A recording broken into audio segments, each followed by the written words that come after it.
মোহন, তুমি? এই তো একটা মেয়ে পাইছি, এর ব্যাগটা যদি নেওয়া যায় তাহলে তো মোবাইল, টাকা পয়সা সবকিছু পাওয়া যাবে। যাই। দোস্ত, আমি এটা 5 মিনিটের মধ্যে চলে যাচ্ছি। আজকে অনেক ছিলাম। ওকে ওকে, রাখ রাখ রাখ। হ্যাঁ, আমি আসতেছি, রাখ।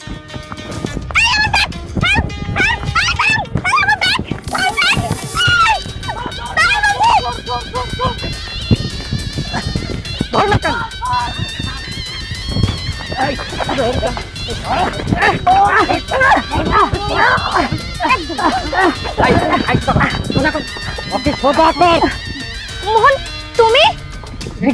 তুমি? আপনারা একজন আরেকজনকে চিনেন নাকি? আমরা পরিচিত? হ্যাঁ, চিনি। ও, আপনারা আমাকে মারছেন না? মারেন, আমাকে মারেন, আমাকে মারেন, শেষ করে দেন, কিচ্ছু বলবো না। মারেন, মারছেন না কেন? মারেন, মারেন। আর থামুন না।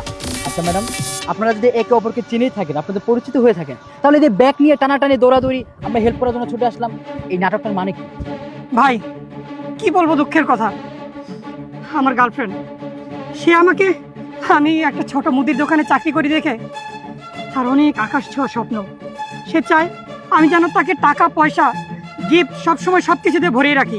কিন্তু আমি গরিব ঘরের ছেলে, আমার অত স্বার্থ নেই, আমার অত সামর্থ্য নেই তাকে সব কিছু দেওয়ার মতো, এটা ওটা গিফট করার মতো, কিনে দেওয়ার মতো। তাই আমার গার্লফ্রেন্ড আমাকে বলেছে 1 সপ্তাহের ভিতরে যদি আমি ওকে গিফট না করতে পারি তাহলে যেন আমি এই রিলেশনটা না রাখি। আমি ওকে খুব ভালোবাসি, আর এই কারণেই আমার এই কাজ করা আজকে। আমি বুঝতে পারিনি ম্যাডাম যে এটা আপনার ব্যাগ, প্লিজ নেন। বাহ, খুব চমৎকার। যে ভালোবাসার মানুষটার আবদার পূরণ করার জন্য আপনি ছিনতাইকারী হয়েছেন, আর সেই মানুষটার কাছ থেকে ব্যাগ ছিনতাই করে নিয়েছেন। আরে দেখুন, এইসব ফালতু মেয়েরা ভালোবাসার মূল্য দিতে জানে না। আপনি আপনার জায়গায় থাকুন, এদের সাথে সম্পর্ক না রাখাই ভালো। এই ফালতু মেয়েটার জন্য একটা নিরীহ ছেলের গায়ে হাত তুললাম। সরি ভাই।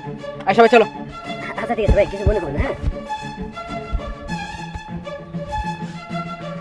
মোহন, আমার লজ্জা লাগতেছে, আমি কি বলবো বুঝতেছি না।